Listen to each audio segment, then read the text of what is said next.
Ген технологийн хэрэглээ.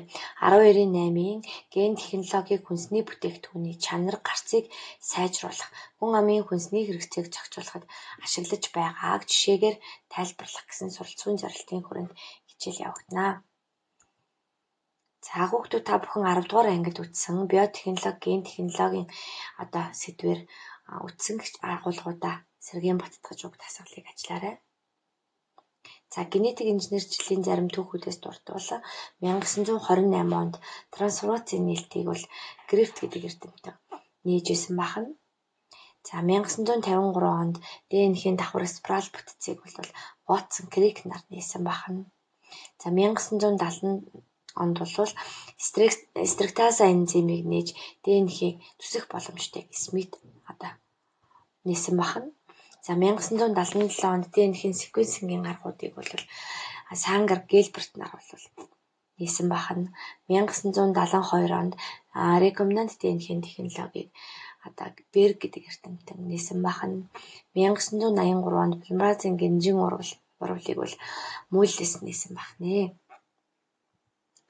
За ингээ ген технологийн үндсэн бүрэлдэхүүн хэсгүүд нь бол клонинг, энзим, вектор, маркер, эзэн эсүүд орох нь байна.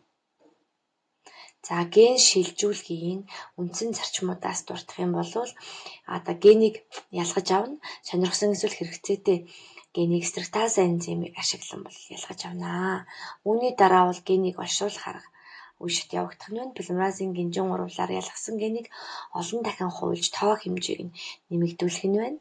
За дараад нь бол векторыг сонгоно. Плазмид, вирус эсвэл липосом зэрэг тохиромжтой вектор молекулуудыг сонгоно. За дараад нь бол генийг векторт оруулна. Лигаза энзимийг ашиглан ялгасан генийг сонгосон векторт оруулах нь байна. За ингээд бэлдсэн релиз векторыг бол зорилтод эзэн эс рүү оруулж шинэ генийг бол дамжуулах нь байна. За хүүхдүүд та бүхэн вектор молекулуудыг харьцуулсан агуулгыг уншиж судлаарай. За плазмид векторын онцлог нь юу юм бэ гэхээр гадаад ДНХ-ийн эзэн эсэд зөөдөг бахна. За молекулжин багтайд бол бактерид хурдан ордог. Орисайдтайд бол эзэн эс дотор хурдан олширдог. За олон төрлийн стрекцийн энзимээр зүсэх боломжтой өрмөц дарааллуудтай. За селекцийн маркер генүүдэд бол плазмид орсон эсүүдийг тодорхойлоход бол хялбар байдаг бахны.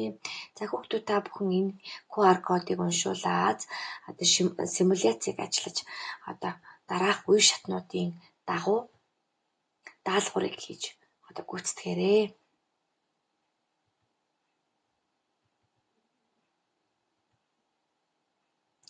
За ген технологиг орчин үед юунд хэрэгжилж байгаа вэ гэхлээр ДНХ-ийн нуклеотидын дарааллыг өөрчлөх генийн функцийг судлахад за хүмүүсийн удамшлын өвчнийг тээгч хэсгийг тодорхойлох эрт илрүүлэг хийхэд ген эмчилгээ хийж удамшлын болон бусад өвчнийг ангаахад за вакцин, альбумин, хөхний сүүний уурга зэрэг эмнэлгийн зорилттой бодисыг үйлдвэрлэхэд за гербицид тэсвэртэй болон хортон шавжин тэсвэртэй ургамлыг бий болгоход за бета каротин зэрэг амин дэм шимт хичээлийг их хэмжээгээр үйлдвэрлэхэд ашиглаж байгаа бахны.